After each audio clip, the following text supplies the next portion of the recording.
кездеседі. Тақырыбы оқыту жаңа технологияларын пайдалана отырып оқу үрдісін ізгілендіру. Осыған орай мақсат қойылды. Оқушыларға стандартқа сәйкес білімді беріп қана қоймай, оқушылардың математикалық функционалдық сауаттылығын және жаратылыстану ғылымдарындағы құзырлығының қалыптасу дәрежесінің жоғары болуына ықпал жасау. Осыған сәйкес бірнеше міндеттер қойылды. Енді математика, информатика, физика пәндер бірлестігінде 16 мұғалім бар. Оның ішінде математиктер 9, физика пәні мұғалімдері 2, информатика пәні мұғалімдері 5. Математика пәні мұғалімдерінің ішінде 1 педагог шебер, 3 сарапшы, 4 модератор, 1 жас маман бар.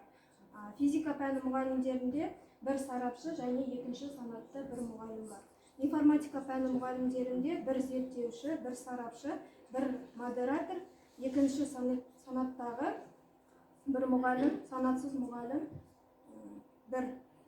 Енді мұғалімдердің курстардан өткендігі туралы мәліметке қарайтын болсақ, оқушылардың математикалық сауаттылығын және оқу сауаттылығын креативті ойлау дамыту оқу курсы бойынша математика пәні мұғалімдерінен 4 мұғалім, информатика пәні мұғалімдерінен 1 мұғалім, физика пәнінен 1 мұғалім осы курс бойынша өтті. Бағалау тапсырмаларын әзірлеу және сараптау курсы бойынша математика пәні мұғалімдерінен 2 мұғалім, білім мазмұндағы жаңарту жағдайында математика пәнін оқытудың әдістемелік ерекшеліктері математика пәні мұғалімдері 3 мұғалім өтті.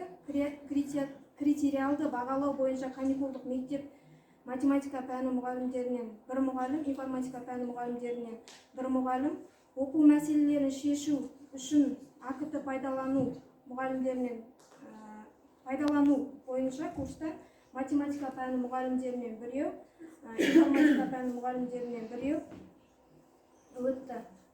Енді 2020-2021 жылы оқу жылындағы математика, информатика, физика пәндер бірлестігінің жарияланған баспалары бойынша мәліметтер мәтінді есептерді шығару тақырыбында математика пәні мұғалімі Сайымбетова Феруза жарқын болашақ республикалық ғылыми әдістемелік журналына өз мақаласын ұсынды, және физика пәнінің мұғалімі Рысшанова қарлығаш тоқтарына механикалық жұмыс және энергия тақырыбында зияткер және ұстаз тілегі сайтына өзінің мақаласын ұсынды. Математика, информатика, физика пәндерінің 10 күндігінде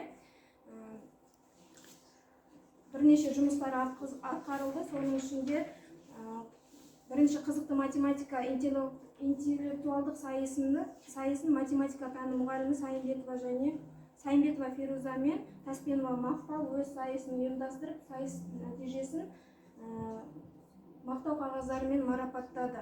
Ел ертеңі білімді ұрпақ тақырыбында интеллектуалдық сайысты математика пәні мұғалімдері Рысшанова Айжан мен Тәңірбергенова Айсен өз интеллектуалдық сайысын ұйымдастырып, сайыс нәтижесін мақтау қағаздарымен марапаттады. Математика ерекше құдіретті ғылым атты семинарын математика пәні мұғалімі Баймолданова Мейрамбала Айтановна жас мамандарға өз семинарын өткізді, және Google Meet платформасында 9 сыныптарға алгебра пәнінен 2 айнымалысы бар сызықты теңдеулер жүйелері тақырыбында өз ашық сабағын өткізді. Информатика пәнінің мұғалімі Изимбетов Нұрлан оқушылардың танымдық белсенділіктерін смарт технология элементтерін қолдану арқылы дамыту тақырыбында өз видеоролигін ұсынды. Математика пәнінің мұғалімі Изимбетова Құндыз математика пәні бойынша бағалау тапсырмаларын әзірлеу және сараптау тақырыбында Zoom платформасында өз тәжірибесін алмасу мақсатында тәжірибе алмасу алаңын өткізді. Математика пәнінің мұғалімі Имашева Жарқынай Әл-Фарабидің 1150 жылдығына орай Әл-Фараби мұрасы тақырыбында интеллектуалдық сайыс өткізді. 6 сыныптар арасында сайыс нәтижесі мақтау қағаздарымен марапатталды. Информатика пәні мұғалімдері Жұмағалиева Гаухар мен Елшібекова Гаухар 5-6 сынып оқушылар арасында информатика дарабоздары атты интеллектуалдық сайысын ұйымдастырды. Және математика пәнінің мұғалімі Мадиминова Бибігүл 6 сынып оқушыларына білімдіге биіктен орын атты қашықтықтан интеллектуалдық сайысын өткізді.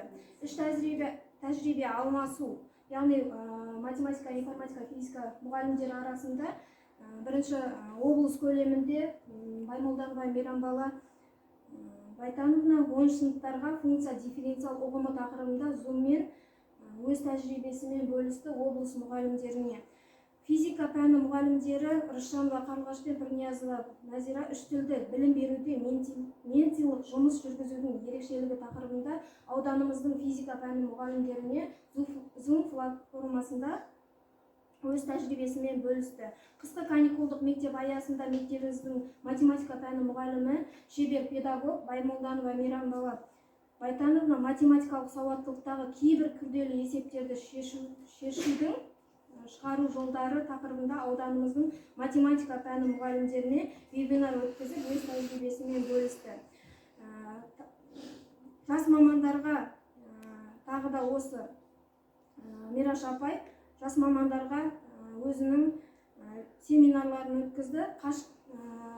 Қыстық каникулдық мектеп аясында мектебіміздің математика пәні мұғалімдері Имашева Жарқынай мен Тәңірбергенова Әсем қашықтықтан оқытуда квизис тестбақ бағдарламаларын бағалауда қолдану тақырыбында өз тәжірибесімен бөлісті. Енді оқушылардың жетістіктеріне тоқталатын болсақ, мұғалімдердің жетістіктері физика пәні мұғалімі Рысжанова Қарлығаш Тоқтарына бірнеше алғыс хаттармен марапатталды және математика пәнінің мұғалімі Қожамұрат Натоян Кеңшіліковна өзінің құрмет грамотасымен марапатталды. Және информатика пәнінің мұғалімі Исаханова Еркінай облыстық қашықтықтан өткен Қазақстан балалары шексіз әлемде қатысып өзінің алғыс хатпен марапатталды. Және де информатика пәнінің мұғалімі Исаханова Еркінай мен математика пәнінің мұғалімі Баймолданова Мейрамбала 1000 бала олимпиадасына оқушы дайындағаны үшін осындай алғыс хаттармен марапатталды. Және әртүрлі онлайн олимпиадаларға қатысып, математика пәнінің мұғалімі Рыспаева Айжан бірнеше алғыс хатпен және дипломдармен марапатталды. 2020-2021 оқу жылында 1-2 3-ші тоқсанның сапа көрсеткіштерінің мониторингісі алдарыңызда көрсетіліпті. Және де тура сол сияқты геометрия пәні мен физика пәндерінде мониторингісі осында көрсетіліп тұр. Бұнда барлық тоқсандарда өсу 2-3% байқалады. Енді оқушылардың жетістіктеріне тоқталатын болса, Қазақстан балалары шексіз әлемде тақырыбында мектебіміздің 8-ші сынып оқушысы Аманжол Нұрқасым 1-ші дәрежелі дипломмен марапатталды. Әл-Фараби атындағы халықаралық олимпиадада 10-ші А сынып оқушысы Нұрбосынқызы Аружан 2-ші дәрежелі дипломмен марапатталды. Және Дарын республикалық ғылыми практикалық орталығының ұйымдастыруымен Ақбота интеллектуалдық марафонында бірнеше оқушылар, көптеген оқушылар қатысып, жүлделі орындарға ие болған. 30 математика пәні бойынша 33 оқушы осы жүлделі орындардың дипломдарымен марапатталды. Сол сияқты қашықтықтан өткізілген бірнеше олимпиадалардың дипломдары көрсетілді слайдта.